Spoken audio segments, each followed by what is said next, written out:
Hello friends, today we are going to study a new chapter. Chapter number 2 is a biological molecules. Today we are going to study this lecture. This lecture is on condensation reaction. Condensation, what is happening together and as the result a water molecule is released. This process is called condensation. Condensation में क्या होगा? Condensation में दो monomers मिलके एक large molecules बनाएंगे और इसके रिजल्ट में वाटर मॉलिक्यूल रिलीज होगा, तो इस प्रोसेस को कहेंगे कंडेंसेशन। अब कंडेंसेशन में एक मॉलिक्यूल से hydroxyl, this is hydroxyl, this is called hydroxyl, और दूसरे मॉलिक्यूल से hydrogen. Let's suppose we take in simple example of amino acid. This is a one amino acid. Amino acid, why we call amino acid? Due to the amino group. This is amino group, and COOH, it is a carboxylic acid group. This is a one amino acid, and amino acid is a monomer, and this is second amino acid. Two monomers, एक amino acid, ये दूसरी amino acid है। ये दो monomers हैं, ये molecules हैं दो मोनोमर्स के, ये आपस में मिल जाएंगे। जब ये मिलेंगे आपस में तो एक मॉलिक्यूल से हाइड्रोक्सिल और दूसरे मॉलिक्यूल से hydrogen, as a result water molecule is released. ये जो वाटर मॉलिक्यूल है इस रिएक्शन में क्या हो जाएगा? रिलीज हो जाएगा। इस वाटर मॉलिक्यूल जब रिलीज होगा इस प्रोसेस के कहेंगे डिहाइड्रेशन। इसे क्या कहेंगे? डिहाइड्रेशन। और रिजल्ट में जब ये वाटर मॉलिक्यूल यहाँ से रिमूव हो जाएगा तो क्या बनेगा? एक बॉन्ड बनेगा in between two amino acids, और अमाइनो एसिड्स मिलकर जो बॉन्ड बनाते हैं उसे हम कहेंगे peptide bond. This is a peptide bond. इसीलिए इस रिएक्शन को कहते हैं डिहाइड्रेशन सिंथेसिस। डिहाइड्रेशन हुई है, वाटर रिमूव हुआ है, और क्या होगा?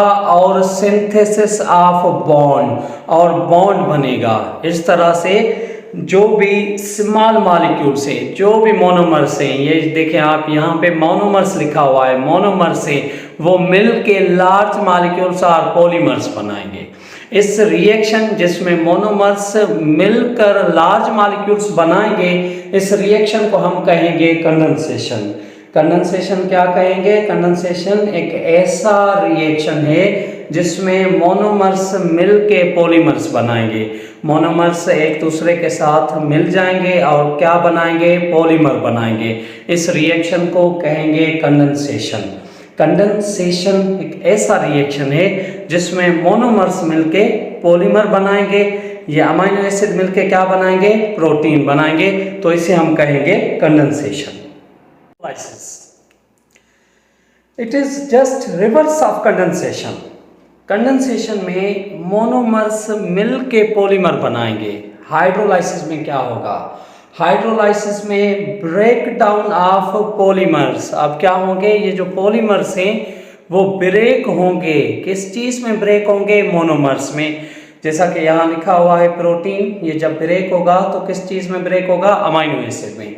यहाँ पर आप ये रिएक्शन देख सकते हैं, ये एक सेम हमने बनाया है, वो अमीनो एसिड बनाई है, और इसकी क्या हो रही है? हाइड्रोलाइसिस हो कर रही है।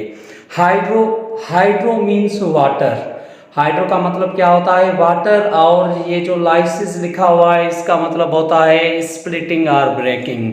Now breaking of molecule, molecule की क्या होगी? ब्रेकिंग होगी। Breaking of molecule with the addition of water. ये वाटर क्या करेंगे? ऐड करेंगे। जब वाटर ऐड करेंगे, आपको पता है कि वाटर मॉलिक्यूल ब्रेक होता है। किस चीज़ में ब्रेक होता है? हाइड्रोक्सिल और हाइड्रोजन में। जब हम वाटर मॉलिक्यूल ऐड करेंगे तो वाटर मॉलिक्यूल जैसे ही ऐड होगा, एक हाइड्रोक्सिल इस अमीनो एसिड के साथ और ये हाइड्रोजन इस अमीनो एसिड के साथ मिल जाएंगे। जब मिल जाएंगे तो इस प्रोसेस को कहेंगे हाइड्रेशन। जब वाटर मॉलिक्यूल ऐड होगा इसे कहेंगे हाइड्रेशन। जब हाइड्रेशन होगी तो जो मॉलिक्यूल है ये लार्ज मॉलिक्यूल है, ये डायमर मैंने बनाया है हाइपोथेटिकली, तो ये क्या हो जाएगा, ब्रेक होके 2 अमीनो एसिड्स में, ये एक अमीनो एसिड और ये दूसरी अमीनो एसिड है, ऐसे बिल्कुल सेपरेट हो जाएगी।